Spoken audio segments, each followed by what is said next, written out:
Pare, ano nangyayari sa'yo? Ba't naglalasing ka ng todo? Pare, iniwan na ako ng kumari mo.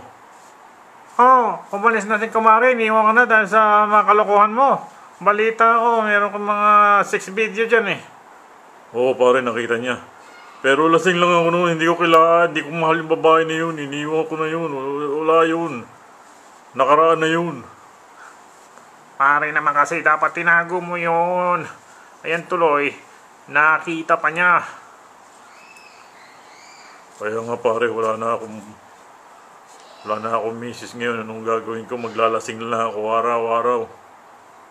Gano'n naman pala, wala ka na pala. Ba't hindi ka maghanap ng bago? Pwede divorce ka ni kumare, maghanap ka na ibang babae. Pare, wala na magkakagusto sa akin. Dugyot na ako pare. Matanda na ako. Wala na akong asim pare. Pare, meron ka pa namang asim. Ikaw masyado mong dinadown ang sarili mo. Pwede ba pare, wag mo na akong paandaran. Wag mo nang pinalala ka sa loob ko. Wala naman na talaga eh. Wala na akong asim. Abay, kung si Mami Junisha may asim pa, ikaw may asim ka pa. Pues pare, sino magkakagusto sa akin? Maghanap ka lang dyan sa tabi-tabi.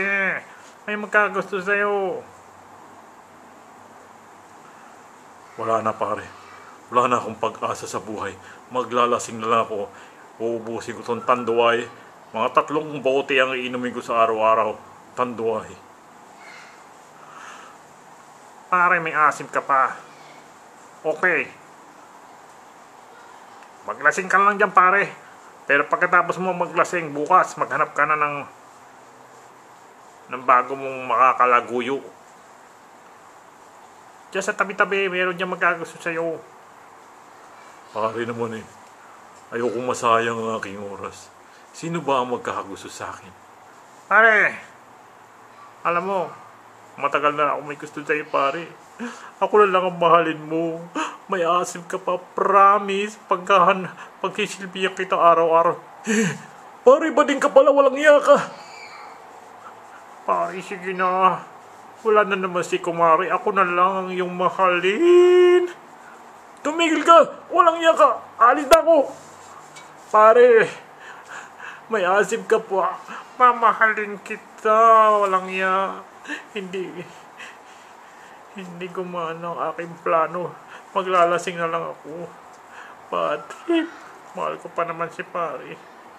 May asim pa siya.